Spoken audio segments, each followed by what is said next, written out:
नाज़रीन, मैं आपसे मुखातिब चौधरी फजल रहमान पाकिस्तानी ज़ेर कब्ज़ा जम्मू कश्मीर के ज़िला बिम्बर की तहसील समानी और इस वक्त समानी ख़ास टाउन एरिया में आप ये मंज़र देख रहे हैं कोलू का।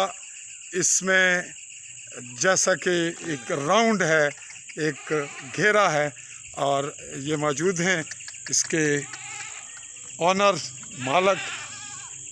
इस कदीम तरीक़ाकार है तेल निकालने का। कैसना है जी ये तेल? ये सरी होना सर, ये विच सरिया सटी है जी। अच्छा, ये तेल निकलना पिया? हाँ, ये तेल निकलना भी।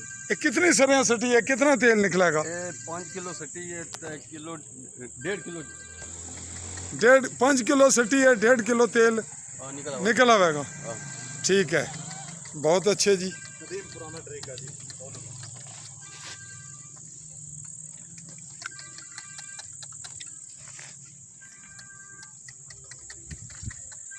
जी नाजरीन, ये मंज़र और इस वक्त लम्हात हैं शाम के, और शाम के इस वक्त में ये रोड जा रहा है चाही गाही निहाला की जानिब, और बैक साइड पे आप मंज़र देख रहे हैं पहाड़ी का। यहाँ ये कुछ मवेशी भी चल रहे हैं और इर्द गिर्द का मंज़र भी हम आपको दिखाते हैं। मुर्गियाँ, ये साजो सामान, बकरियाँ, और इस जानिब देहात का एक खूबसूरत तरीन मंज़र समानी कस्बा ख़ास। और अब हम आपको इसी रिपोर्ट के साथ फिर कभी इसके हवाले से तफसीली रिपोर्ट देते हुए तफसीलात देंगे। अब तक चाहेंगे इजाज़त। अल्लाह हाफ़िज़।